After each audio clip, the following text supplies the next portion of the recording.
Hello बच्चों, अब हम नेक्स्ट न्यूमेरिकल देखते हैं।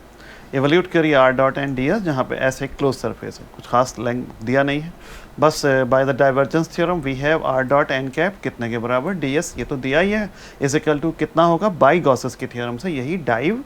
वहाँ पे भाई आर की जगह पे आपका ए लिखा होता था, तो वहाँ पे डाइव ए लिखते थे, तो फिलहाल ए की जगह पे आर है, तो डाइव आर और वी।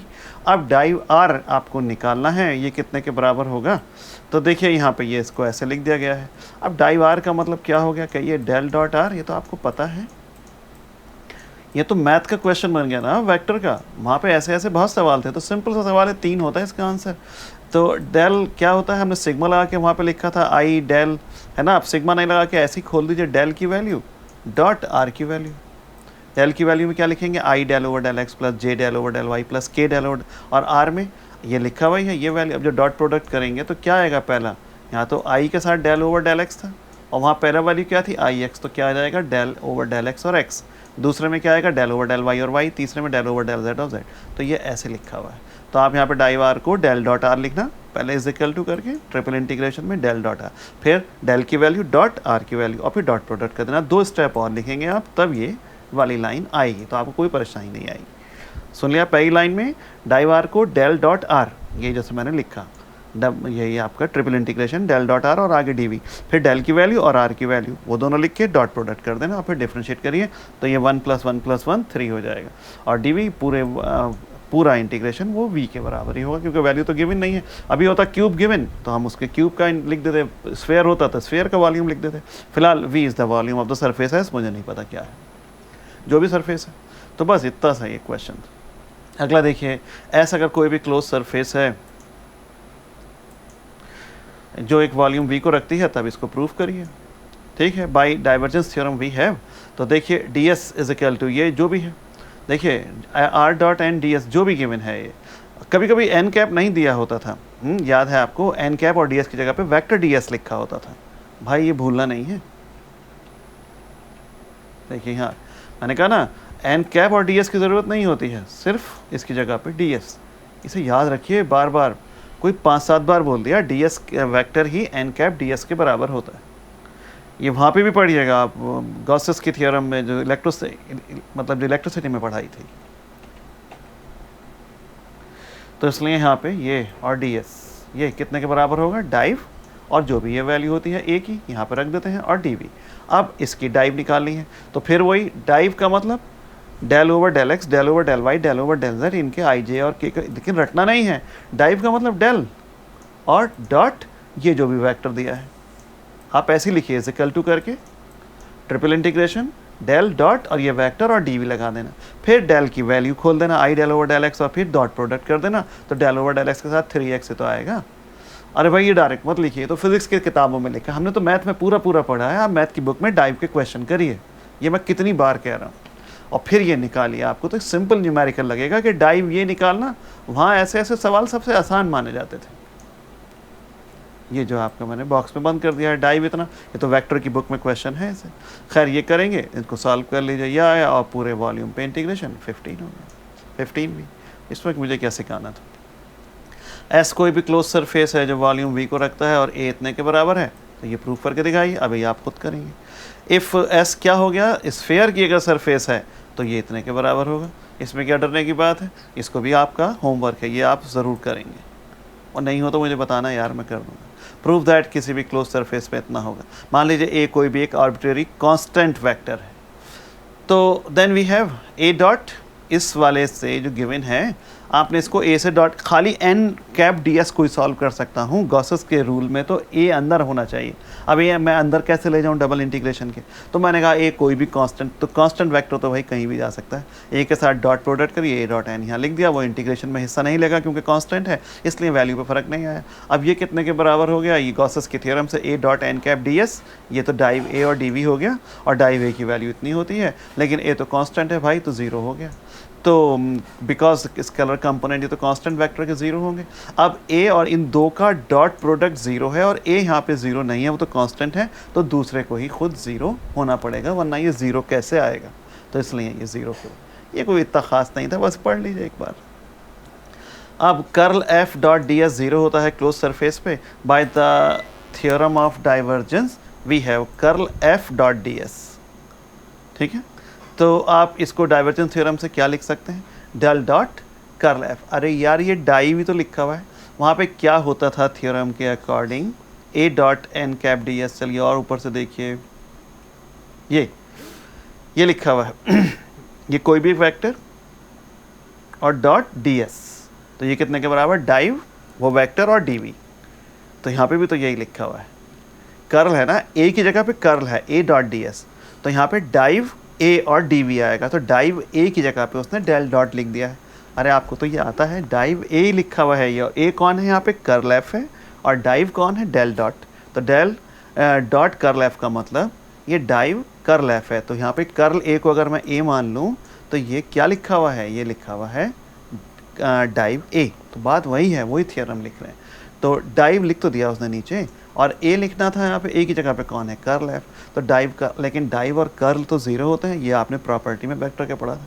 सारी प्रॉपर्टीज़ प्लस आपकी वो जो थी वहाँ पे 11 थी सारी की सारी प्रॉपर्टीज़ और आइडेंटिटीज़ मिला के, वो सब तैयार करिए, तो वो भी तैयार वहाँ पे भी काम आएगा, और इस पेपर में भी वो आइडेंटिटी प्रूफ करने को आ सकती है। तो ये भाई ज़ीरो के बराबर आ गया, क्योंकि डाइव ऑफ कर्ल किसी का भी ज़ीरो होता है, ध्यान से याद करना। नेक्स्ट देखिए, जाइए भाई, लाइट फिर चली गई, बहुत परेशान कर। If N cap is a unit vector drawn outward to the किसी भी सरफेस एस के, शो करिए div N D V S होता है।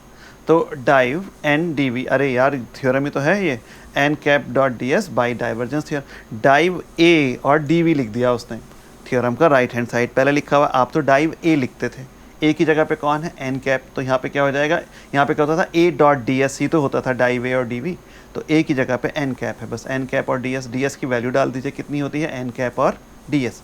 तो एन कैप 1 हो जाएगा, डी एस की वैल्यू एस होती है। ये कुछ नहीं, आपको बेवकूफ़ बनाया जा रहा है। थ्योरम को लिखिए, उसका लेफ्ट को पहले लिख दिया आपके वॉल्यूम को, और कुछ नहीं। नेक्स्ट देखिए भाई, a region v bounded by the surface s has a continuous charge distribution of density rho. Phi क्या है, पोटेंशियल है किसी भी पॉइंट पे, तब इसको प्रूफ करके दिखाइए। और ई बराबर अगर होता ही है माइनस डेल फाई, तो डेल स्क्वायर फाई ये होता ही पॉइसन्स इक्वेशन होती है, इसको ध्यान रखिएगा। देखिए कुछ नहीं, बस याद करना है। अब गॉसेस की थ्योरम के अनुसार ई डॉट डी एस आपने प्रूफ किया था, ए डॉट डी एस कितने के बराबर, डाइव ए डी वी, तो डाइव ए लिखा हुआ है, ये डाइव ई लिखा हुआ है, बस डेल डॉट ही डाइव ए होता है। तो ई की जगह पे आप क्या लिख देंगे, माइनस डेल फाई आपको गिवन है, तो माइनस बाहर, del dot del, del square होता है, लैप्लासियन ऑपरेटर बन गया ये, तो डेल स्क्वायर फाई आ गया, ये गिवन है आपको -4 पाई इतना, इसमें से 4 पाई बाहर ले लीजिए, और बस इतने के बराबर जो प्रूफ आना था। बस ये डराने के लिए क्वेश्चन था, बच्चा देख के हवा ख़राब हो जाएगी, और है तो कुछ भी नहीं। एग्जाम में आ गया ना पॉइजन्स लिखा हुआ, कहेंगे हाय रे क्या बवाल आ गया, तो आपको डरना नहीं है। नेक्स्ट देखिए, प्रूफ करिए ये इसके बराबर होता है। अब divergence theorem, div A D V बराबर ए डॉट एन कैप और डी एस, हमने ये राइट में लिखते थे, ये लेफ्ट में, इससे क्या फ़र्क पड़ता है, क्योंकि प्रूफ में वी से शुरू है तो हम यहाँ से करा। ए कोई भी एक वेक्टर फंक्शन है वॉल्यूम वी पे जो सरफेस एस से बंद है, सिंस डाइव ए ही डेल डॉट ए होता है तो 50 बार बात हो गई, तो we can write div A की जगह पे डेल डॉट ए मैं लिख सकता हूँ, सामने तो ये है ही। ए को आप ये लिख दीजिए, देखिए यही, नहीं तो यहाँ पे मैं फाई कहाँ से लाऊँ, ए बराबर फाई सी, ये रिमेंबर क्वेश्चन है, ये आम सवाल नहीं। तो ए बराबर फाई सी दोनों तरफ आपने रख दिया।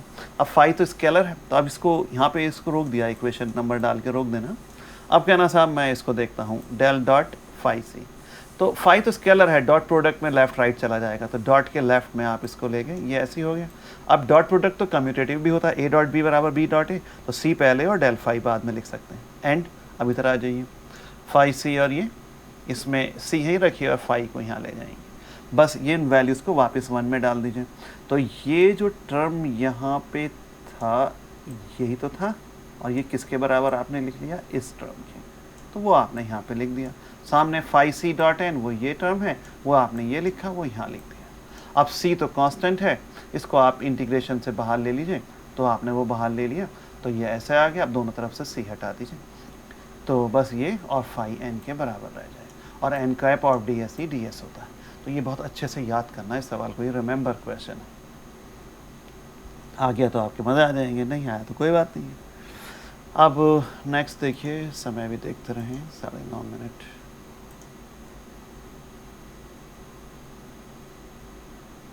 असल में पिछला भी वीडियो काफ़ी लेंथी हो गया था, पता नहीं अपलोड हुआ नहीं हुआ। चलिए खैर देखिए 13 नहीं सॉरी 12 डेल डॉट बी और डी वी बराबर इतने के होगा बाय डाइवर्जेंस थ्योरम। डाइवर्जेंस लिखा है डेल डॉट ए, डाइव ए बराबर ए डॉट और एन। अरे यार ए की जगह पे बी क्रॉस सी है, बट डरना क्या है, तो बस A dot N cap D S लिख दिया। By the property of scalar triple product ये होता है, अरे ये बॉक्स सी तो लिखा है, box a dot b cross c, box a b c a dot b cross c होता है ना, उसमें से हम इसको साइक्लिकली घुमा सकते हैं। अब टाइम भी नहीं है और जगह भी नहीं है, नहीं तो मैं डेल, रुकिए अभी बॉक्स नहीं, डेल डॉट बी क्रॉस सी, तीनों पे वेक्टर है, मैं इसको क्या लिख सकता हूँ, आप आगे लिख देना, बॉक्स ऑफ डेल्टा बी और सी। अब इसको घुमाइए साइक्लिकली एक बार, सबसे पहले कौन आएगा, बी, फिर सी, फिर डेल्टा, फिर एक बार घुमाइए तो सी पहले आ जाएगा, फिर डेल्टा और फिर बी। मज़ा आ गया आपकी, इसको खोल दीजिए तो कैसे खुल जाएगा, सी डॉट, ये कैसे खुलेगा, c dot del cross b. अरे box of a b c a dot b cross c होता है तो c dot del cross b, and b cross c dot n, dot product किधर भी लिया जा सकता है, इधर ले गए, इसका भी आप बॉक्स बनाइए, साइक्लिकली घुमाइए, सी को पहले लिख लेंगे, ऐसे लिखा जा सकता है बस। देयरफॉर अब ये वाली वैल्यू आपने ये बना दी थी, इसको यहाँ सब्स्टिट्यूट कर दिया, right side B cross C N cap था वो आपने ये लिख लिया, उसको राइट में डाल दीजिए, इतने के बराबर हो जाएगा। सी कांस्टेंट है, बाहर ले लीजिए, ख़त्म हो गया। ये कोई सवाल था भला, बस एक बार लिखना है, इसे याद करना है कि बी क्रॉस सी लूँगा और सी मेरा बाहर आ जाएगा। चलिए इतना ही रखिए, नहीं तो मैं अभी पूरा कराया था, लाइन नहीं है अभी। ओके, इसको तैयार करिए।